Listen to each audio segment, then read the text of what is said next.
Salut à tous, qu'est-ce qu'on va parler aujourd'hui? Bah comme je disais tout à l'heure dans ma vidéo, on va parler de ceci, le mini Subtank. Et je vais le comparer au Subtank. On va voir à l'intérieur ce qu'il y a, ce qui est fourni avec. Je vais vous faire un petit montage parce que j'ai eu quelques retours de certaines personnes qui ont apparemment encore du mal à faire quelques montages. Apparemment ils ont du mal à faire les spires. Bon bah je prendrai peut-être un peu plus de temps. L'avantage de celui-ci, c'est qu'il a un pin qui n'est pas sur ressort, donc il va pouvoir se placer sur mon petit fucifère que je vous ai fait la vidéo juste avant. Donc là, on va se retrouver en gros plan. A tout de suite. Donc nous voilà en gros plan. On va prendre la boîte du mini Subtank, vous montrer un petit peu ce qu'il y a à l'intérieur, parce qu'il y a des petites choses qui changent par rapport au Subtank. Donc on ouvre la boîte est toujours dans le même genre. On va refixer un petit peu la caméra, voilà, impeccable. Donc le temps d'enlever le plateau du dessus, voilà. Donc toujours la même chose, la même petite consigne au niveau de la résistance qui est déjà toute prête. On conseille de mettre quelques gouttes à l'intérieur pour pouvoir l'amorcer. Toujours un petit peu d'indication. Hop. Donc on a comment voir si c'est un vrai. Donc c'est à dire que sur la boîte, ce qui est pas mal, c'est qu'ici nous avons un petit QR code qu'il faut flasher. On demande de recopier le code. On recopie le code et on vérifie si c'est exactement le même code qui est affiché sur la boîte. Une petite notice explicative en anglais, toujours. Oui, en anglais. Bon, c'est pas grave, je connais Reconstructible, mais bon, ça me fait pas peur. Mais ah non, en français. Non, j'ai dit des bêtises. Il y a en français aussi. Il y a en français. Donc c'est pas mal, ça peut être intéressant. Donc qu'est-ce qu'on a à l'intérieur? Donc déjà à la base c'est déjà monté avec une petite résistance. Toujours comme d'habitude, comme sur le premier, une résistance à 0,5 et une résistance à 1,2 ohm. Dans la boîte, comme je disais, on a les deux petites résistances et on a un Pyrex de rechange. Là, Kanger a fait fort, ce qui est pas mal. Parce que moi je pense que le Pyrex va être légèrement plus fragile que par rapport au Subtank. Parce que l'épaisseur, il est quand même, celui-ci est quand même plus fin. Sachant que le Subtank est déjà tombé plusieurs fois sur du carrelage. Je croise les doigts. Le tank n'a jamais encore pété. Donc c'est pas mal. Donc nous avons une petite pochette. Qu'est-ce qu'on a dans la petite pochette? Moi je ne cache pas que je n'ai pas regardé ce qu'il y avait dedans. Donc qu'est-ce qu'on a? On a un col, deux vis de rechange. Ça peut être intéressant. On a des joints. Un petit carré de coton. Et un tournevis. Bon, les tournevis bleus, moi je commence à en avoir une bonne paire maintenant. On va dire que si j'en ai pas 10, j'en ai pas 15. On va dire peut-être un peu plus. Bon, enfin bref. L'idée des joints, c'est pas mal aussi. Donc, on remet tout ça à l'intérieur. Moi, j'ai déjà tout ce qu'il faut. On va dire que les joints, ça peut être nécessaire pour le moment. Il est tout neuf, il est tout beau, il est tout propre. Donc voilà pour la boîte. Moi, je vais vous montrer comment le passer en reconstructible. Puisque oui, comme je dis toujours, je suis encore toujours fada des reconstructibles. Donc, on remet la petite boîte. Packaging assez sympa. Équivalent au premier. Au moins, ils ont fait une boîte qui était jolie à voir. Intéressante.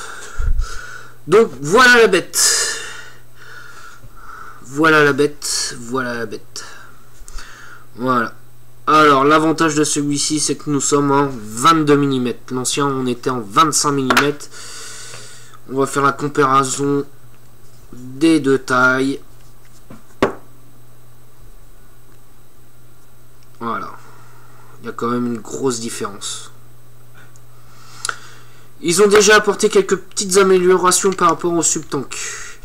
C'est-à-dire, quelles sont les améliorations? La bague airflow.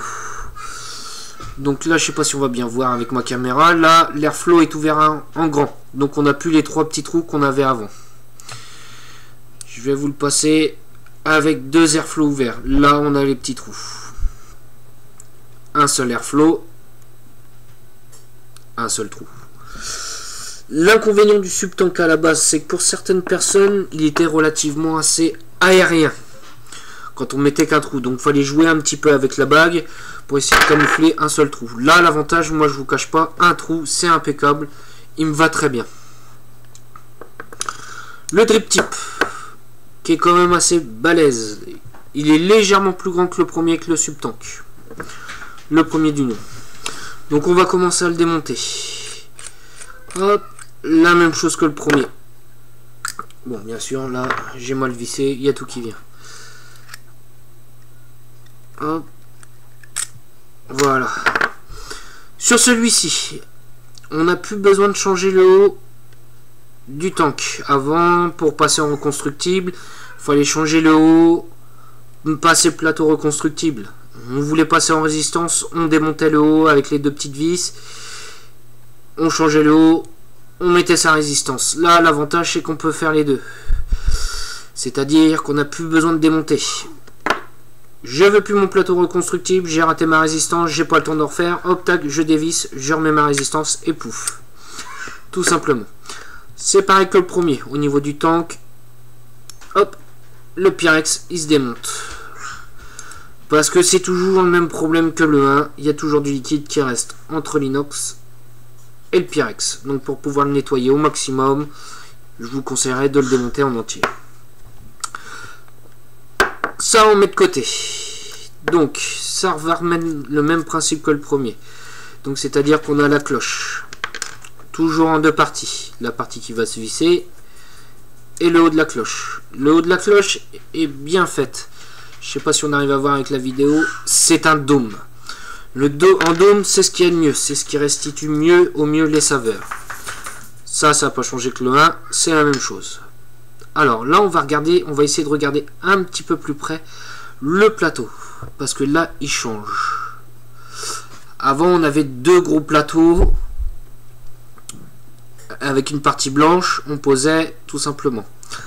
Là, il va y avoir une petite subtilité. C'est qu'au niveau des vis...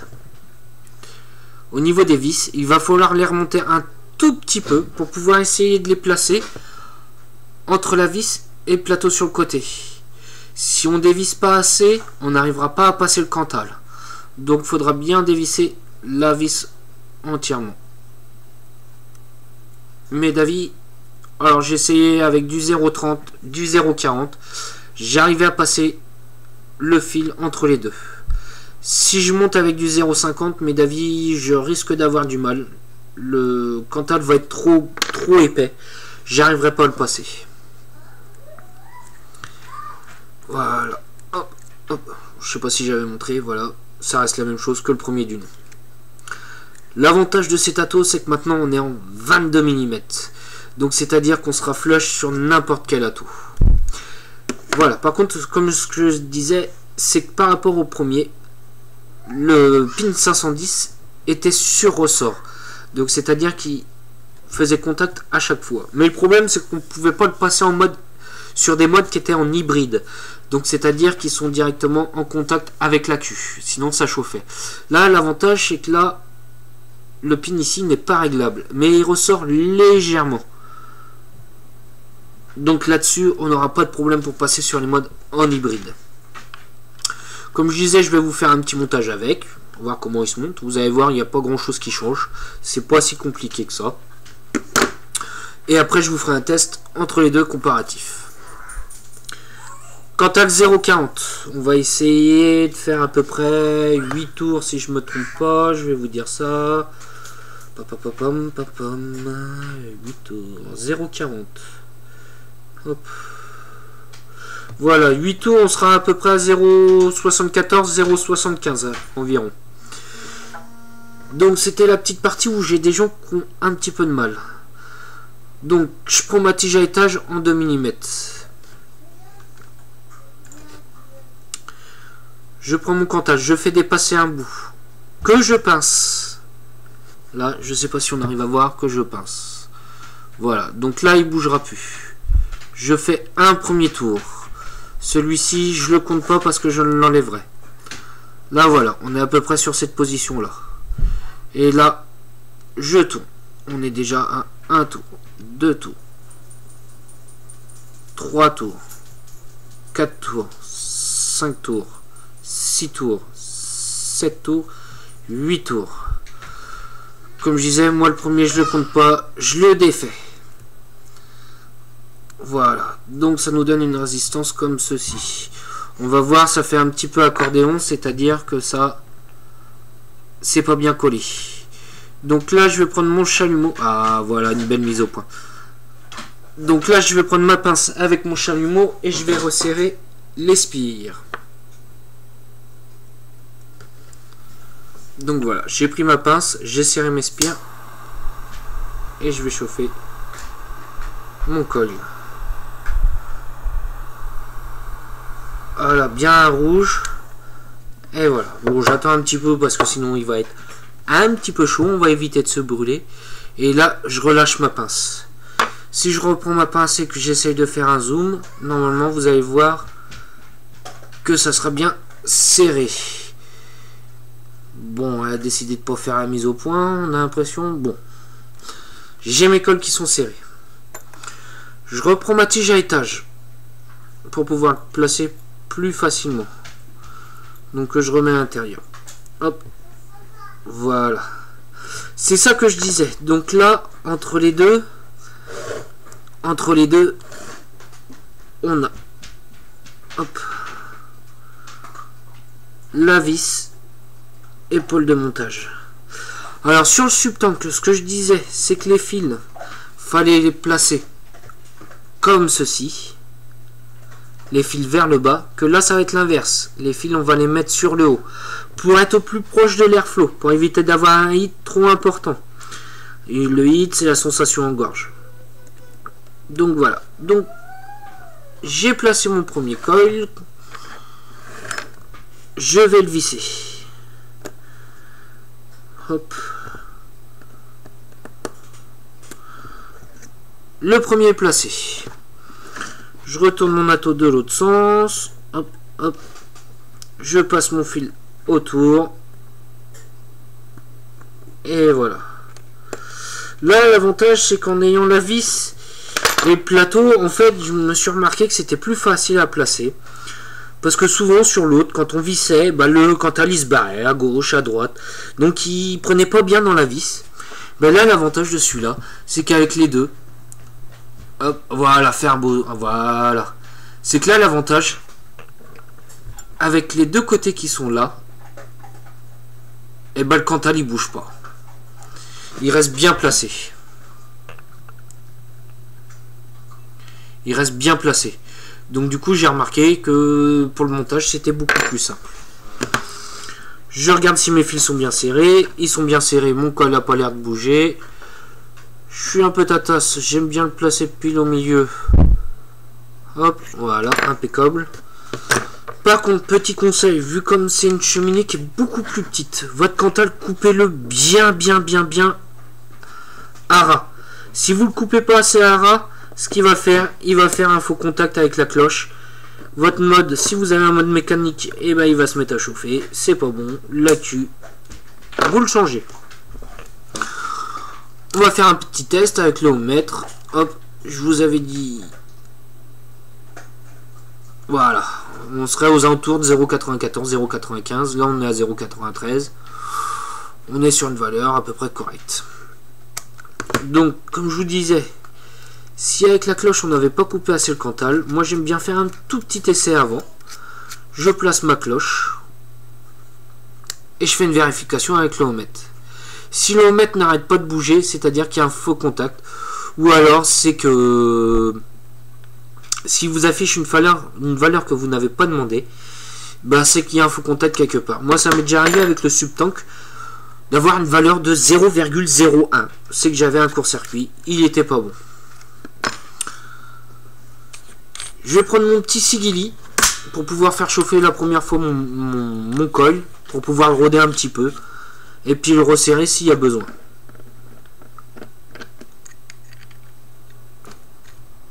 Hop. On allume le mode. Oh, on s'en profite pour faire une petite taf. Voilà.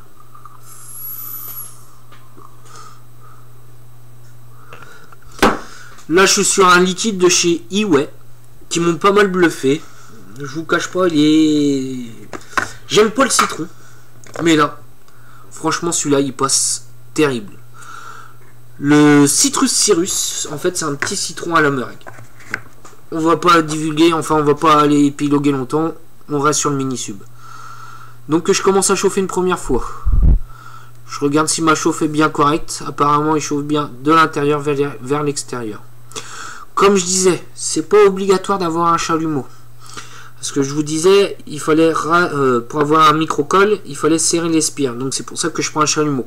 Moi, c'est pour m'aider. Ça me saoule un peu de devoir chauffer, serrer, chauffer, serrer. Là, l'avantage, vous n'avez pas de chalumeau.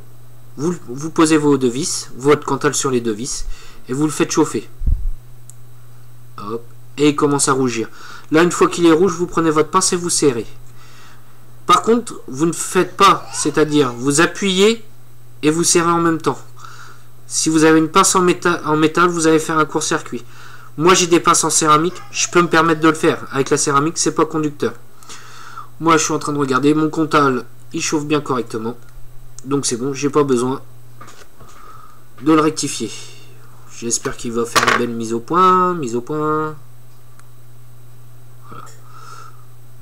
On voit que ça chauffe correctement. Moi, je vous disais, je me suis fait plaisir, je me suis acheté un petit mode mécanique de chez Mode in France qui est terrible. Donc moi, je vais pouvoir me mettre sur mon mode mécanique dessus. Le coton. Moi, j'utilise la Fiberfrix densité 1. J'ai réussi à avoir le patron directement à l'Issig Show. Quelqu'un de super gentil, super agréable. D'ailleurs, j'ai recontacté aujourd'hui. Salut, si tu regardes ma vidéo. Encore un bon contact, quelqu'un de super sympa, un bon échange. Je pense qu'on est sur la même valeur au niveau de la VOP. Pour moi, la VOP, c'est un échange. Pour lui aussi, c'est qu'on est tous là pour la même chose. À la base, c'est pour l'arrêt du tabac. Et puis aussi, on aime bien montrer que le vapoteur débutant, il peut se faire plaisir sur du matériel qui est pas trop cher. Ce genre de choses qui peut découvrir des saveurs. Donc, voilà. Et aussi, moi je fais les ateliers reconstructibles chez Vapot Bar pour vous dire que c'est quelqu'un vraiment de sympa. C'est qu'il va nous fournir sa fibre pour pouvoir faire l'atelier. Donc ceux qui seront là, ils auront le plaisir de pouvoir tester la fibre. Et qui sait si ça leur plaît, de pouvoir l'acheter en boutique. Moi je la conseille sincèrement, elle a une bonne capillarité. Voilà. Petite dédicace à toi. Bon, comme je dis, c'est une fibre qui est relativement simple à travailler. Ça sert à rien d'en prendre des grandes quantités. Voilà. Vous avez vu la quantité que je pense. Il n'y a pas besoin de prendre une grosse boule. Il faut juste la travailler un petit peu. Donc voilà. Hop. Moi, je l'allonge un tout petit peu en l'étirant. Faut pas y aller fort parce que sinon ça casse la fibre. Enfin, j'ai remarqué que ça cassait la fibre. L'avantage de cette fibre là aussi, c'est qu'on peut enchaîner les tanks. La fibre s'encrasse pas. Ça ne devient pas comme du coton. Donc comme d'habitude, je fais ma petite pointe, je coupe le bout, je passe dans le coil. Hop. Bien sûr, ça a décidé de pas le faire. Voilà. Hop, on en passe un petit bout pour s'aider, on va prendre la pince. C'est vrai que le plateau, il y a un petit coup à prendre. Il est quand même nettement plus petit que sur le subtank. Bon, je pense que vous avez commencé à vous entraîner sur le subtank. Le mini, franchement, il est pas mal.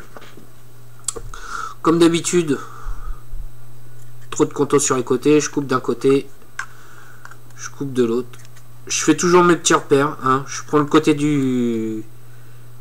la base de l'atto et je coupe. Comme ça, ça me donne deux côtés bien réguliers. Même chose, la petite cloche pour l'enfiler, c'est la même chose que sur le subtank normal, puisqu'on est toujours sur un subtank mais le mini. Et là je bloque tout simplement ma petite cloche. Et là je viens positionner, comme sur le 1,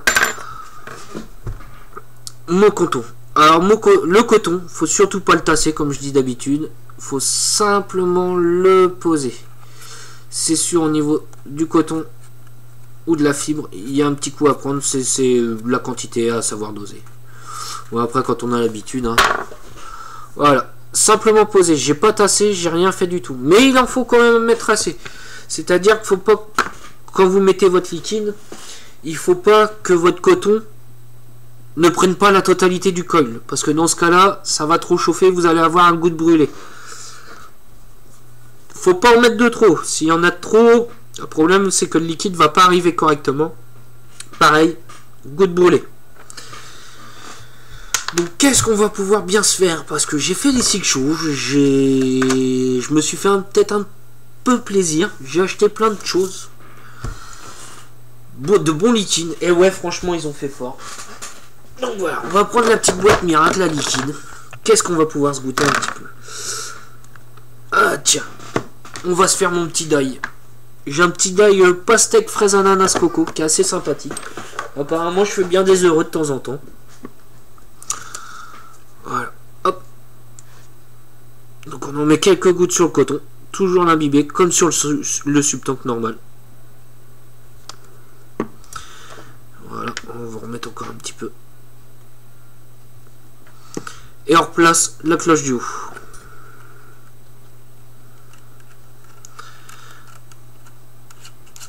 Les pas de vis sont relativement de bonne qualité. Comme sur le 1, pas de problème. Et là je remplis. Je vais peut-être pas me faire un tank en entier. Voilà, hop, impeccable. J'adore la pastèque.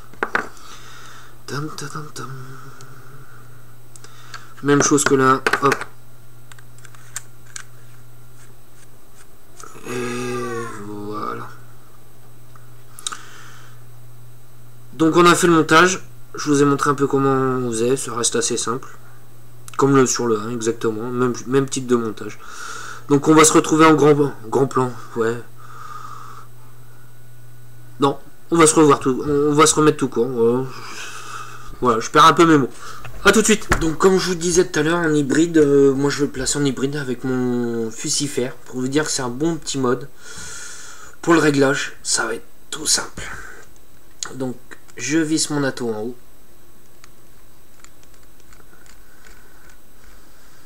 C'est vissé. Je revisse mon mode.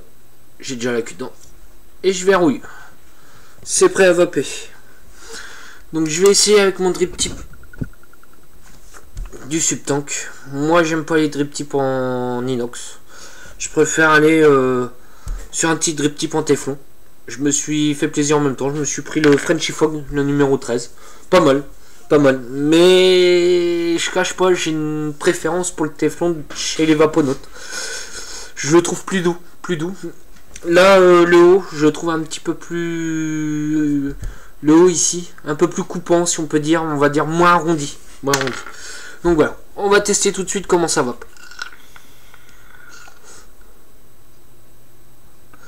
Ça va bien. Alors là, j'ai un airflow d'ouvert. On va tester avec 2 airflows.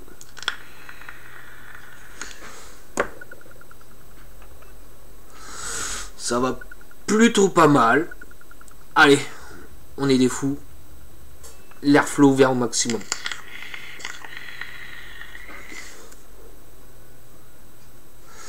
Celui-ci aussi permet l'inhalation directe, la preuve.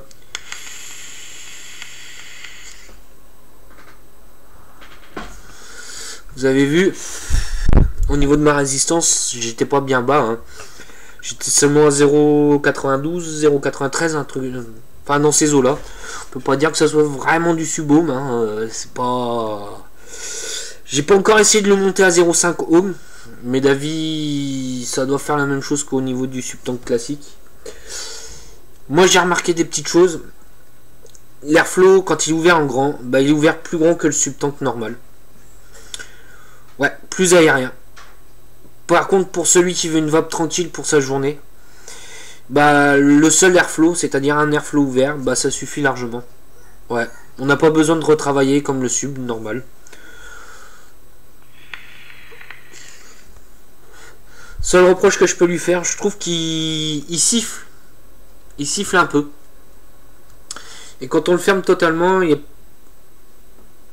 on arrive encore à tirer dessus, il y a encore de l'air qui arrive.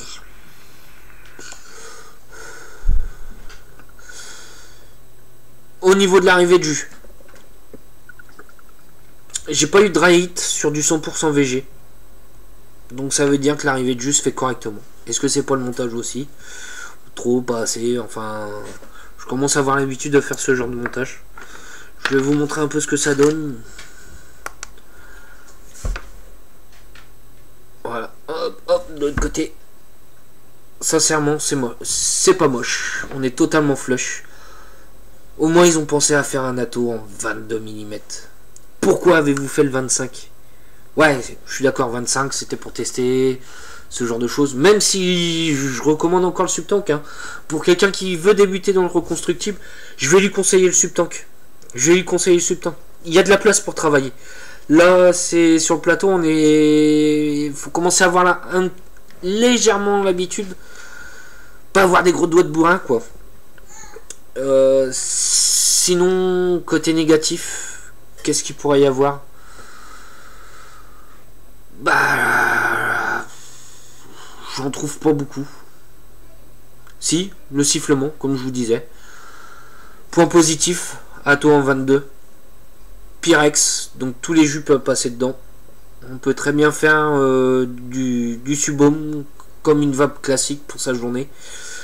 Niveau consommation, on reste moins qu'un expromiseur par exemple, qu'un Lemo, beaucoup moins. Moins qu'un Typhoon GT. Mais un petit peu plus que le subtank classique. Voilà, un petit peu plus. Encore un petit tof. Niveau restitution des saveurs, bah c'est correct. Ouais. C'est plus que correct. J'ai déjà eu l'occasion de le tester sur mon liquide sur le subtank. Sur le mini subtank. J'ai aussi essayé sur l'expromiseur, sur un Typhoon, sur un dripper. Bah ouais, je retrouve bien mon liquide. Mon pastèque fraise ananas coco.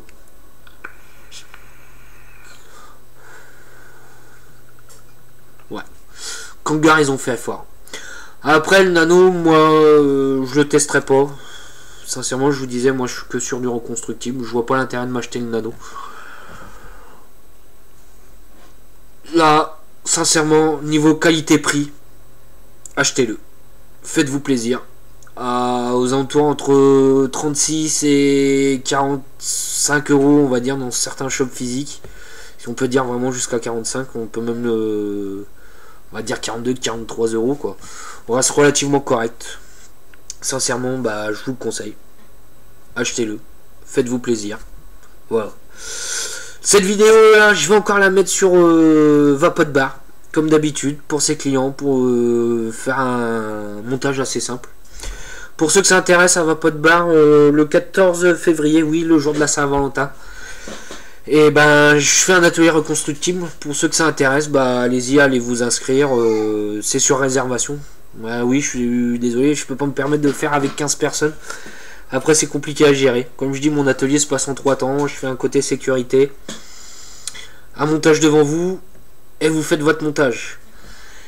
Et l'avantage, celui du 14 février, vous pourrez faire votre montage avec de la Fiberfrix. Encore merci à lui, c'est super sympa de ta part de nous la fournir pour pouvoir faire l'atelier. Sincèrement, sympa. Merci bien. Bon écoutez, je vais vous laisser, c'est la deuxième vidéo de la journée. Désolé si j'ai bafouillé sur la première, j'étais pas encore dedans. Prochaine vidéo, j'ai pas encore fait parce que ça va être une vidéo sur des liquides de chez Bordeaux 2. Des bons liquides d'ailleurs, qu'on a fait goûter à des clients comme ça au shop, surtout à des amis, je vais dire Manu, Thibaut, on va pas aller plus loin. Les liquides de chez Bordeaux 2, leur nouvelle gamme, bah franchement elles sont pas mal, comme je dis, j'aime pas trop faire, j'ai jamais fait de revue de liquide parce que je trouve que c'est très subjectif. Il y en a un qui va aimer le café, l'autre qui va pas aimer le café, il y en a un qui va aimer la mangue, l'autre qui va pas aimer la mangue, donc voilà, je vais essayer d'être au mieux que je peux, donc voilà. Écoutez, je vous laisse tous, et puis si vous avez besoin de conseils ou quoi que ce soit, n'ayez pas peur de me contacter, j'ai mon Facebook, J'ai ma chaîne YouTube. Ma chaîne YouTube, j'y vais pas tous les jours. Donc si vous laissez un message, vous inquiétez pas si je vous réponds pas tout de suite. Allez, salut à tous.